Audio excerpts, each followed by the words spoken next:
Hello everyone, welcome to Beat the Street. तो आज हम बात करने वाले सबसे इंटरेस्टिंग केस के बारे में, जो कि एजीआर केस है, जो सुप्रीम कोर्ट में चल रहा है। हम इसी के बारे में बात करेंगे। और मैं आपको एक और बात बता दूं कि लगातार हम चौथी बार यहाँ पे एजीआर केस की हियरिंग का अपडेट सबसे पहले यूट्यूब पर हम लेते आए हैं, और आज भी सबसे पहले ये अपडेट हम ही यूट्यूब पर डाल रहे हैं सबसे पहले। अगर आप इसी तरह की अपडेट सबसे पहले यूट्यूब पर देखना चाहते हैं तो हमारे चैनल को जरूर सब्सक्राइब कर लीजिए और बेल आइकन को दबा लीजिए। इस वीडियो में हम जानेंगे कि आरकॉम की स्पेक्ट्रम का मालिक कौन है, आरकॉम के लिए लगाई गई 141 कंपनी ने जो बिड लगाई है उसकी क्या खबर है, जियो ने एजीआर ड्यू केस में क्या बड़ा बयान दिया है, वहीं पे डीओटी ने क्या नया बड़ा बयान दिया है। हम बात करते हैं सीधा हियरिंग के बारे में। तो जैसा कि आप सभी को पता है, हमने हमारे पुराने वीडियो में भी बताया था कि सुप्रीम कोर्ट ने जियो से पूछा था कि क्यों यहाँ पे तुम पर एजीआर ड्यू की लाइबिलिटी नहीं लाई जाए। तो आज जियो के जो नए लॉयर है हरीश साल्वे, उन्होंने बोला है कि there is no legal basis to transfer AGR due of RCom to Jio. यानी उन्होंने साफ कर दिया है कि हमारी कोई लाइबिलिटी नहीं है। हमारा जो एग्रीमेंट है वो एक स्पेक्ट्रम शेयरिंग एग्रीमेंट है, जो कि डीओटी के स्पेक्ट्रम शेयरिंग गाइडलाइन के तहत हुआ है। उसमें कहीं नहीं लिखा है कि जियो की लाइबिलिटी है, उसमें हर जगह यही लिखा है कि आरकॉम ही एजीआर ड्यूज के लिए लाइबल है। उन्होंने ये तक कहा है कि अगर हमें कभी भी पता होता कि एजीआर ड्यू की लाइबिलिटी हम पर आएगी तो हम ये स्पेक्ट्रम शेयरिंग एग्रीमेंट कभी आरकॉम के साथ नहीं करते। वहां पे एक बहुत ही इंटरेस्टिंग खबर जो आ रही है, एक रिपोर्ट के अनुसार कहा गया है कि जो आरकॉम के एजीआर ड्यूज है, जो कि 31,000 करोड़ के हैं, वो 2016 से पहले के, जब जियो यहाँ पे एग्जिस्टेंस में ही नहीं था। तो यहाँ पे बिल्कुल क्लियर हो जाता है कि इस एजीआर ड्यूज की लाइबिलिटी अब जियो की तो नहीं है। लेकिन यहाँ पे अलग अलग बातें जो डिपार्टमेंट ऑफ टेलीकॉम ने बोली है सुप्रीम कोर्ट को, उसके बारे में जानते हैं। डिपार्टमेंट ऑफ टेलीकॉम ने बोला है कि शेयरिंग और ओनरशिप बहुत अलग कॉन्सेप्ट है स्पेक्ट्रम को लेके। और जब उनसे पूछा गया कि जियो और आरकॉम की लाइबिलिटी में आपका क्या कहना है, कौन लाइबल है, तो डीओटी ने यहाँ पे बहुत ही कंफ्यूजिंग आंसर देते हुए बोला है कि हम लोग जो भी सुप्रीम कोर्ट डिसाइड करेगा हम उसके साथ एग्री करते हैं। हमारा मेन मकसद है कि एजीआर ड्यूज की सबसे ज्यादा रिकवरी हो।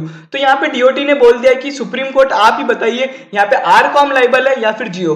तो अब ये वक्त ही बताएगा और सुप्रीम कोर्ट ही बताएगा कि यहाँ पे कौन लाइबल है। वहीं पे अगर हम बात करते हैं स्पेक्ट्रम का मालिक कौन है, गवर्नमेंट है या फिर टेलीकॉम कंपनीज, तो डीओटी ने अपने सुप्रीम कोर्ट हियरिंग में बोला है कि डॉक्ट्राइन ऑफ पब्लिक ट्रस्ट के तहत ये सारी एसेट्स का ओनर पब्लिक होती है और गवर्नमेंट इसे अपने ट्रस्ट में हेल्ड करती है।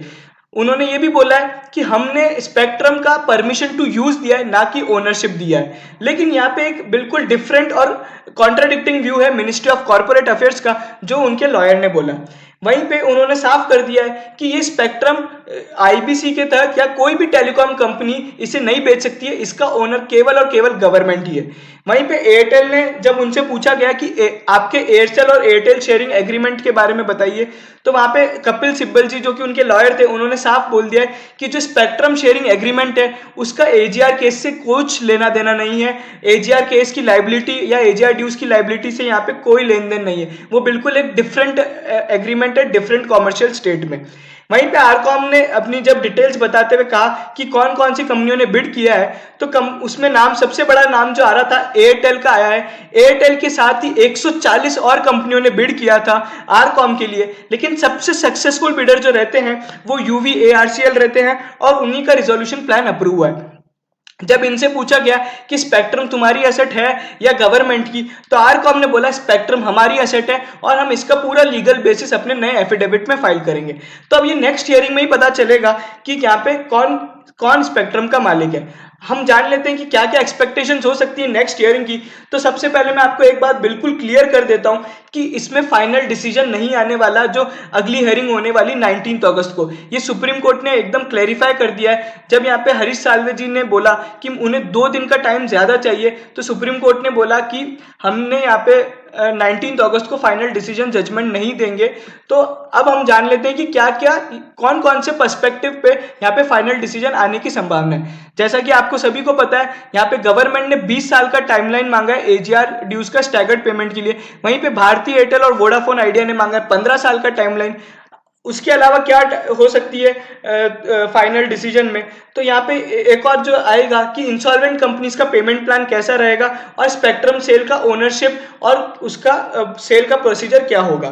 वहीं पे स्पेक्ट्रम यूजेज और रेवेन्यू शेयरिंग गाइडलाइन जो सुप्रीम कोर्ट तैयार करेगी, जो ये बताएगी कि जियो की लाइबिलिटी है या आरकॉम की लाइबिलिटी, और उसी के साथ एजीआर ड्यूज ऑपरेशनल क्रेडिटर है या फाइनेंशियल क्रेडिटर। अगर आप इस टर्म को और जानना चाहते हैं तो हमारे पुराने वीडियो को जरूर देखिएगा, हमने वहां पे इसे बिल्कुल एक्सप्लेन किया है। ये वीडियो यहीं खत्म होता है। आपको अच्छा लगा हो तो जरूर लाइक कीजिए, शेयर कीजिए, सब्सक्राइब जरूर कर लीजिए हमारे चैनल को, ताकि हम इस तरह की सभी अपडेट सबसे पहले यूट्यूब पर आप तक पहुंचा सके। धन्यवाद।